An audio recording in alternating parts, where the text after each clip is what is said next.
말씀 전하겠습니다. 여러분 다 아시겠지만 그 개그맨 중에 조세호라는 사람이 있습니다. 조세호라는 개그맨이 있는데요. 한때 이분 별명이 있었는데 뭐냐면 프로 불참러였습니다. 프로 불참러. 그러니까 전문적으로 참여하지 않는 사람이라는 뜻이죠. 이 별명이 왜 생겼냐면 이분이 어떤 예능 프로그램에 출연을 했어요. 그때 같이 출연했던 김은국 씨가 갑자기 조세호 씨한테 이렇게 물어봤습니다. 야, 너 근데 걔 결혼식에 왜 안 왔어? 이렇게 물어봤어요. 근데 옆에 사람들이 웅성웅성한 거죠. 아니 어떻게 결혼식에 안 갈 수 있냐? 어떻게 그럴 수 있냐? 근데 그때 조세호 씨가 이렇게 대답하는 겁니다. 아니 그분을 모르는데 어떻게 가요? 이렇게 굉장히 재미있는 건데 하나님이 그런 은혜를 주시면 좋겠어요. 재밌게 하는 은혜를 주시면 그분을 모르는데 어떻게 가요? 근데 그 표정과 말투가 그 억울해 보이는 그 표정과 말투가 굉장히 화제가 됐습니다. 그 후로는 이 사람들이 조세호 씨를 만날 때마다 그렇게 물어보는 겁니다. 그때 거기 왜 안 왔어? 우리 할머니 칠순에는 왜 안 왔어? 물어보는 겁니다. 그때마다 대답하죠. 아니 모르는데 어떻게 가요? 몰랐는데 어떻게 가요? 근데 주변에서는 안 간 네가 잘못이라고 계속 사과하라고 하니까 누군지는 모르겠지만 일단 사과드립니다. 그렇게 이제 한때 유행처럼 그분에게 그런 별명이 붙고 그분은 또 그 에피소드로 나름 많은 인기를 얻었습니다.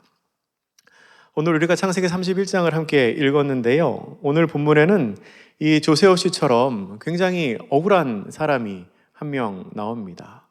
오랜 시간 동안 고된 노동을 했는데 전혀 인정을 받지 못합니다. 아내와 아이들과 다 상의를 해서 거처를 옮기고 있는데 억지로 끌고 가고 있다고 누명을 씌움 당합니다. 심지어는 자기가 훔치지 않은 물건까지 훔쳐갔다고 이 도둑 취급을 당하고 있습니다. 이렇게 억울한 상황에 놓여 있는 사람, 바로 오늘 본문에 나오는 야곱이라는 사람입니다. 형 에서의 분노를 피해서 고향을 떠나 삼촌 라반의 집에 간 야곱은 그곳에서 참 많은 일을 겪었습니다.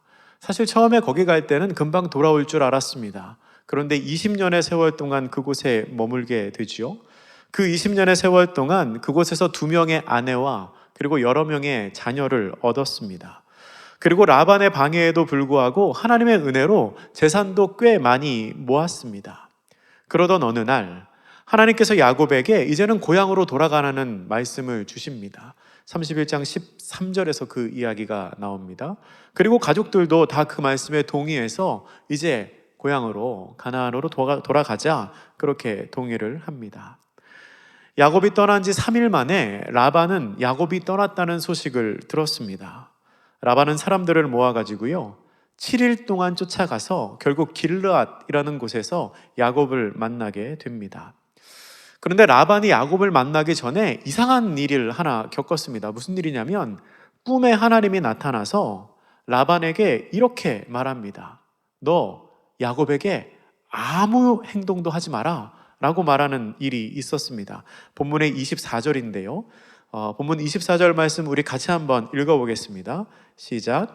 밤에 하나님이 아람 사람 라반에게 현몽하여 이르시되 너는 삼가 야곱에게 선악간에 말하지 말라 하셨더라. 아멘.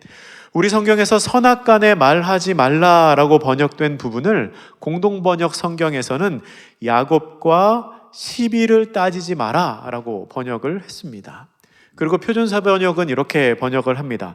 좋은 말이든 나쁜 말이든 야곱에게 아무 말도 하지 않도록 조심하라. 그렇게 번역을 합니다. 그러니까 야곱을 만나더라도 아무 말도 하지 말라는 겁니다. 좋은 말도 하지 말고 책망하는 말도 하지 말고 아무 말도 하지 말라는 거죠.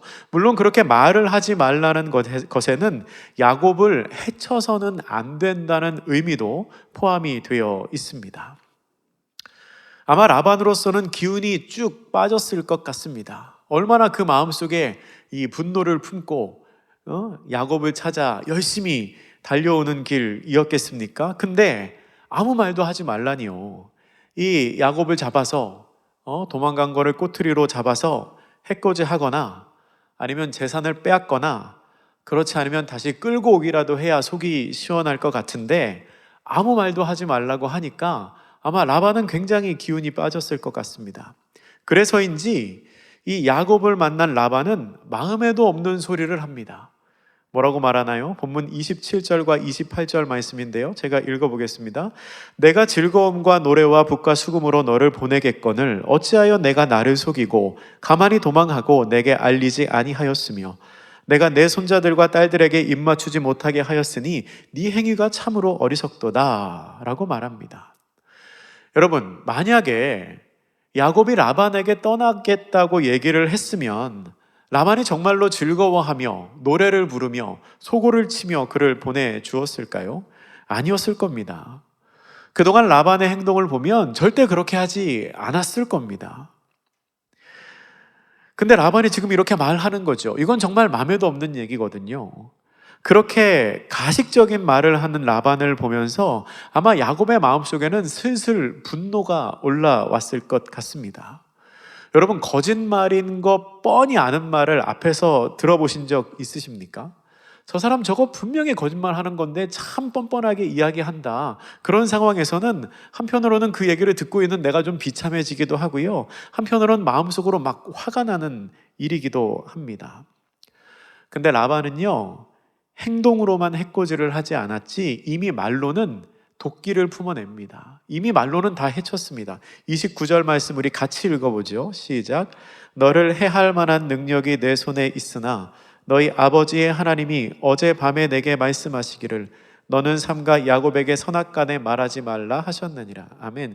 여러분, 이 말씀의 상반절에 나오는 라반의 말, 이게 라반의 진심입니다. 내가 마음만 먹으면 너는 충분히 해칠 수 있다는 겁니다. 내가 충분히 그렇게 해칠 수 있는데 지금 참고 있다는 거죠. 하나님만 아니었으면 너는 벌써 내 손에 혼줄이 났다 라고 말하고 있는 겁니다.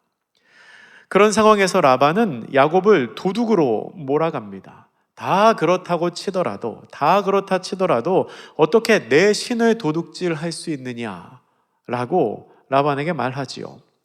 여러분, 이 말 자체가 참 웃긴 말입니다. 왜냐하면 사람이 신을 도둑질할 수가 있나요?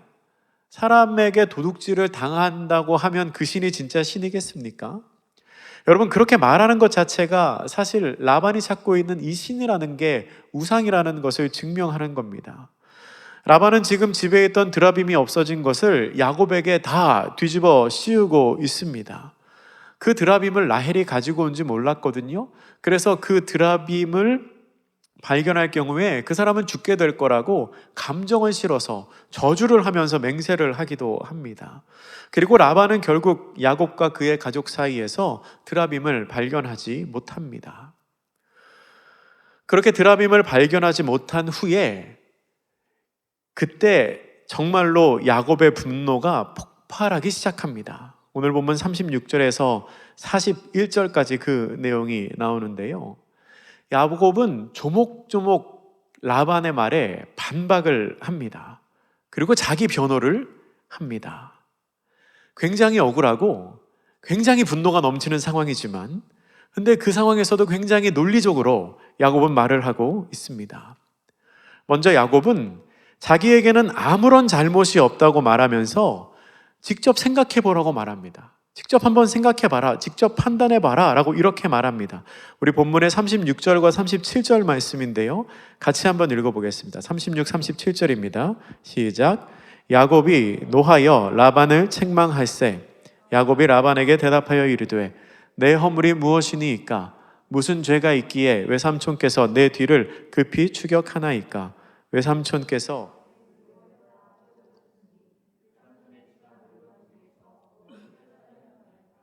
여기 내 형제와 외삼촌의 형제 앞에 그것을 두고 우리 둘 사이에 판단하게 하소서. 아멘. 내가 뭘 잘못했습니까? 내가 뭘 그렇게 크게 잘못했기에 그렇게 열심히 나를 쫓아서 온 겁니까? 뭐 발견한 게 있으면 한번 꺼내 보십시오. 꺼내놓고 한번 얘기해 봅시다 라고 말하고 있습니다. 그러면서 그동안 자기가 어떻게 살아왔는지를 반론합니다. 그동안 라반의 집에서 성실하게 일했고 개인적으로 사적으로 아무것도 라반의 재산을 편취하지 않았다고 이렇게 말합니다. 38절 제가 읽습니다. 내가 이 20년을 외삼촌과 함께 하였거니와 외삼촌의 암양들이나 암염소들이 낙태하지 아니하였고 또 외삼촌의 양떼의 순양을 내가 먹지 아니하였으며. 아멘. 자기가 돌본 양 중에서 낙태한 양이 없습니다. 새끼를 잃어버린 양이 없습니다. 그리고 내가 한 마리도 개인적으로 그 양을 편취하거나 내가 몰래 잡아먹거나 그런 적이 없다는 겁니다. 게다가 야곱은 자기 잘못이 아닌 손해들도 스스로 배상을 했습니다. 39절 말씀 우리 같이 읽어보겠습니다. 39절 시작.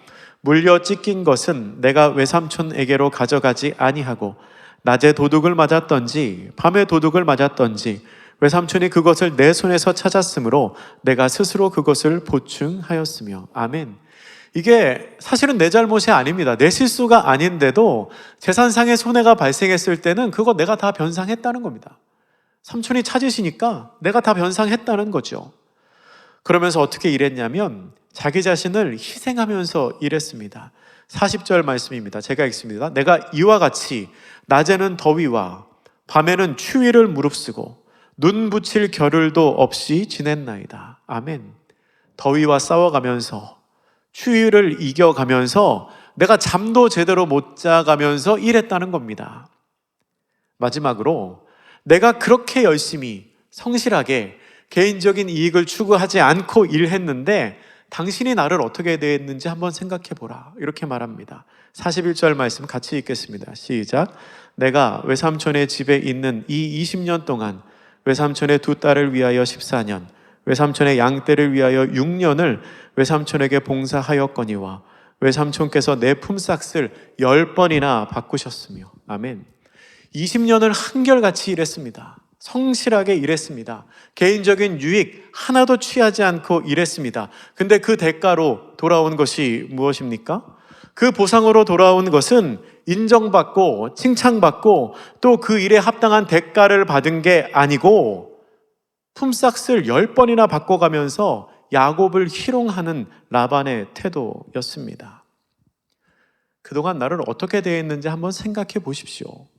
양심이 있으면 한번 말해 보십시오 라고 말하고 있는 겁니다. 그렇게 20년 동안 고생을 하고 이제 자기는 떠납니다. 떠나는 마당에 아내와 아이들을 끌고 가는 납치범으로 취급을 하고 게다가 집안의 우상을 훔쳐가는 도둑으로 의심을 받게 되니까 그동안 쌓였던 이 억울함, 분노가 한꺼번에 폭발되어 나오고 있는 것입니다. 야곱의 말을 한마디로 정리하면 이런 겁니다. 내가 20년 동안 어떻게 살았는데, 내가 그 20년 동안 얼마나 성실히 일했는데, 내가 그 20년 동안 얼마나 나를 희생해 가면서 당신의 유익을 위해서 일을 했는데 당신은 어떻게 나에게 이렇게 대할 수 있느냐 라고 말하고 있는 겁니다. 야곱은 당당히 말합니다. 꺼리낄 게 없습니다. 야곱이 그렇게 당당하게 말할 수 있었던 이유는 자기 자신의 삶에 대해서 성실했기 때문입니다. 야곱 스스로가 말하는 대로 성실하고 정직하게 살아왔다는 것을 내 삶이 증명하고 있기 때문에 야곱은 그때 강하게 말할 수 있었던 것입니다. 얼마 전에 끝난 Sing Again이라는 오디션 프로그램이 있었습니다. 보신 분들 아마 있으실 겁니다. 많이 화제가 됐었죠. 1등을 한 사람이 이승윤이라는 가수입니다. 다 아시죠? 네, 전혀 모르는 것처럼 목사님 TV도 보시네? 막 그런 표정으로 보고 계신데 이 이승윤이라는 가수가 목사님 아들이에요. 그것도 아시죠? 네, 굉장히 유명하신 목사님 아들입니다. 그래서 한간의 소문에는 이 교회 자매님들이 이분에게 온라인 투표를 굉장히 많이 했다. 뭐 그런 소문이 있더라고요. 그래서 그분이 이제 1등을 했습니다. 근데 그 1등의 뒤를 이어서 2등을 하신 분이 정홍일이라는 가수거든요. 근데 이 정홍일이라는 가수는 심사위원 점수에서는 1등을 했어요. 근데 온라인 투표에서 뒤져가지고 2등을 이제 했습니다. 그 프로그램 보신 분들은 아시겠지만 이분이 40대 중반입니다. 나이가 보니까 저보다 4살이 많더라고요. 제가 더 많아 보일 수도 있겠지만 근데 저보다 4살이 더 많은 분인데 근데 제가 이분을 보면서 굉장히 놀란 부분이 있습니다. 이분이 20년 동안 무명으로 가수 생활을 했거든요. 20대 중반에 가수 생활을 시작해서 20년 동안 무명이었고 지금 40대 중반이신 거예요. 근데 이분이 하는 장르가 헤비메탈이에요. 헤비메탈. 헤비메탈을 하는 락 보컬리스트입니다. 근데 제가 놀란 게 뭐냐면 이분이 목소리가 너무 좋아요. 목소리가 너무 좋아요. 저음에 아주 부드러운 목소리를 가지고 있습니다. 이 말하는 소리만 들으면 헤비메탈을 하실 분이 아닌 것 같아요. 여러분, 보통 그렇게 험악한 노래를 부르시는 분들은 나이가 한 30대 중반이 넘어가면 목이 상하기 시작합니다. 그래서 목소리가 갈라지거나 탁해지거나 두꺼워지거나 아니면 쉰 목소리가 나게 되죠. 그리고 그런 망가진 목소리를 훈장처럼 여기는 가수들도 있습니다. 그런데 이 정홍일이라는 가수는 목소리가 전혀 상하지를 않았습니다. 그리고 심사위원 중에 한 분이 그분을 칭찬할 때 뭘 칭찬을 했냐면 그분의 몸매를 칭찬하시더라고요. 남자 심사위원이 칭찬한 겁니다. 몸매를 칭찬을 하세요. 근데 제가 이제 죄송한 표현이지만 제가 이제 40이 넘으니까 40이 넘어가니까 느껴지는 게 있는데 이 몸이라는 게 가만히 놔두면 점점 상하더라고요. 제가 얼마나 상하나 지켜보고 있는 중인데 아무튼 점점 상하더라고요. 근데 제가 하고 싶은 말은 뭐냐면 이 헤비메탈 밴드의 보컬리스트로 무명 생활 20년을 보내면서 그런 목소리와 그런 몸매를 유지하는 건 이건 그냥 되는 게 아니라는 겁니다.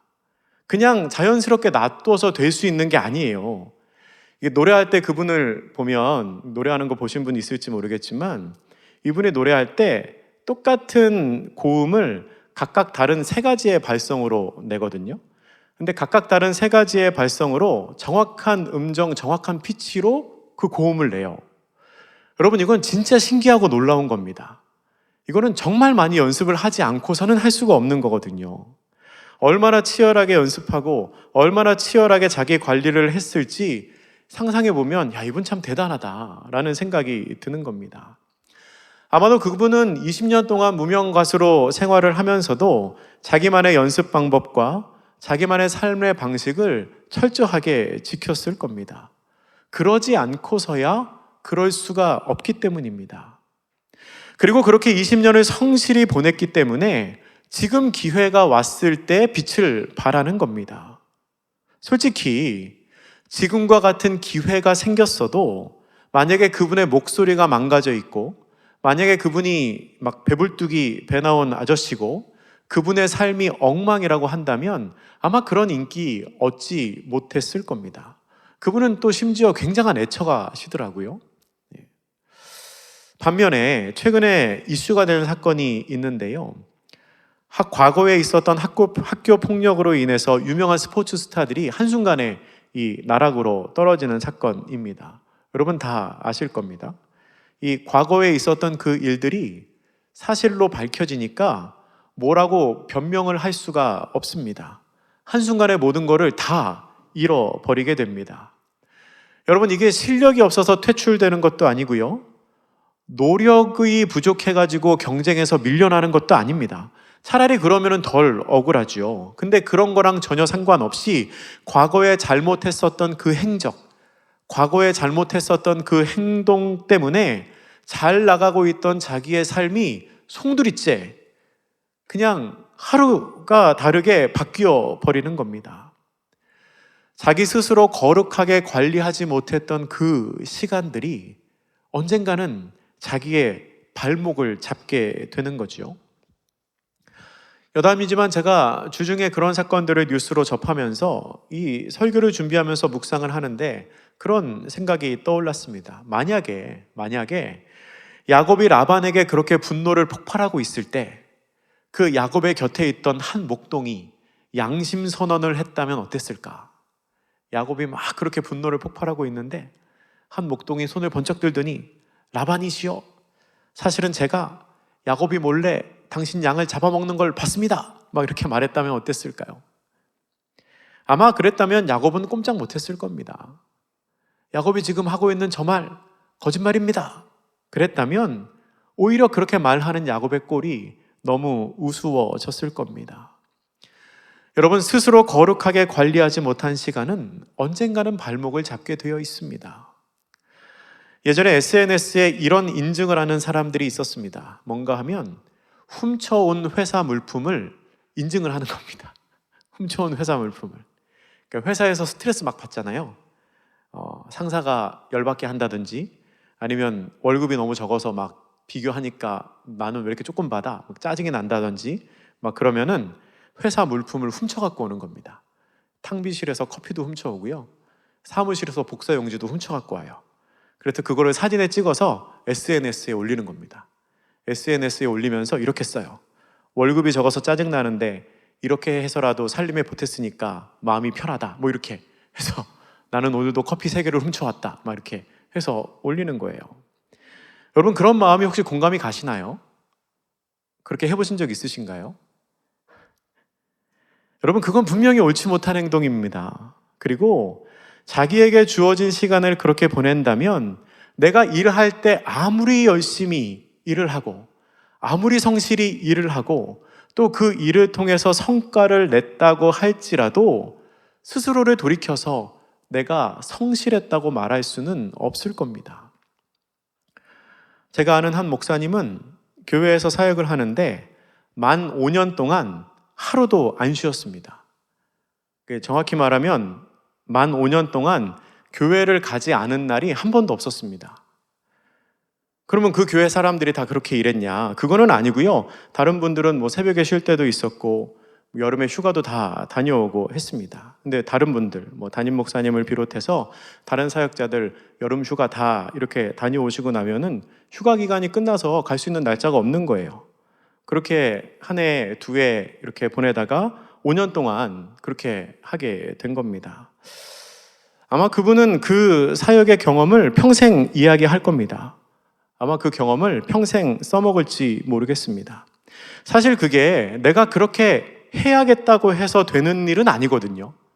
하나님께서 다치지도 않게 지켜주시고 아프지도 않게 지켜주시고 또 특별한 상황이 없도록 지켜주셔야 그렇게 일할 수 있는 거 아니겠습니까? 제가 어떻게 그렇게 잘 아냐면 그게 제 얘기거든요. 제가 그 사람입니다. 제가 그 사람. 사실 그 기간이 저에게는 뭐 힘들다면 힘들 수 있는 기간이었지만 한편으로는 하나님께서 저에게 주신 은혜의 경험이기도 합니다. 평생 써먹을 수 있는 이야기이죠. 오늘도 이렇게 써먹고 나는 그랬다. 너무 꼰대 같죠. 근데 사실 이런 얘기를 하면 안 되죠. 사랑하는 청년 여러분, 저는 여러분이 자신의 삶에 대해서 할 말이 있는 사람들이 되면 참 좋겠습니다. 야곱처럼 내가 20년 동안 어떻게 살았는지 아느냐? 나는 내 삶에 있어서 이렇게 당당하다 라고 말할 수 있는 그런 삶, 그런 삶을 사시기를 축복합니다. 그런데 그러려면, 그렇게 내 삶에 있어서 당당하게 자신 있게 말할 수 있으려면 성실하게, 거룩하게 자기 자신의 삶을 관리해야 합니다. 누군가가 여러분의 삶에 대해서 물어본다면 여러분은 뭐라고 답을 하시겠습니까? 당신의 삶에 어떤 성실이 있습니까? 당신의 삶에 어떤 믿음의 행적이 있습니까? 당신은 당신의 삶의 시간을 어떻게 거룩하게 관리하고 있습니까? 라고 물어본다면 여러분 어떻게 대답하시겠습니까? 혹은 이런 억울한 일이 생기면 어떻게 하시겠습니까? 너 사실은 납치범 아니냐? 너 사실은 도둑놈 아니냐? 너 사실은 시간 낭비범 아니냐? 라고 누군가가 여러분의 삶에 누명을 씌운다면 여러분 그때 뭐라고 대답을 하시겠습니까? 오늘 본문에서 가장 중요한 말씀이 42절 말씀입니다. 우리 42절 말씀 같이 읽어보겠습니다. 시작. 우리 아버지의 하나님, 아브라함의 하나님, 곧 이삭이 경외하는 이가 나와 함께 계시지 아니하셨더라면 외삼촌께서 이제 나를 빈손으로 돌려보내셨으리이다마는 하나님이 내 고난과 내 손의 수고를 보시고 어젯밤에 외삼촌을 책망하셨나이다. 아멘. 야곱은 이렇게 고백합니다. 하나님이 내 고난과 내 수고를 보셨다. 여러분, 하나님께서 우리의 고난과 우리의 수고를 보십니다. 그리고 하나님께서 우리의 성실과 우리의 거룩을 보십니다. 그렇게 내 삶을 아시는 하나님께서 라반을 찾아가서 책망하고 야곱을 구해주신 것처럼 그 모든 고난, 그 모든 수고의 시간을 통해 우리를 갚아주십니다. 우리를 보고 계신 하나님이 그 모든 것을 반드시 회복시켜 주십니다. 내 자랑을 하기 위해서 성실한 삶을 살라고 하는 것이 아닙니다. 자기의 삶에 대해서 할 말이 있는 삶, 하나님과 스스로에게 부끄럽지 않은 삶을 살면 하나님께서 여러분의 그 성실, 하나님께서 여러분의 그 거룩을 보시고 그 고난과 수고를 반드시 갚아주실 것입니다. 하나님께서 여러분을 부끄러운 상태로 남겨두지 않으실 것입니다. 하나님께서 여러분을 그 고난의 상태에 그냥 두고 보시지 않을 겁니다. 말씀을 정리하겠습니다. 우리 성경 한 구절 같이 찾아보지요. 시편 146편 5절부터 7절까지의 말씀입니다. 시편 146편 5절부터 7절까지의 말씀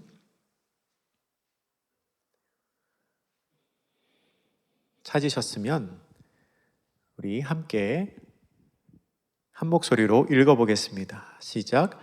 야곱의 하나님을 자기의 도움으로 삼으며 여호와 자기 하나님에게 자기의 소망을 두는 자는 복이 있도다.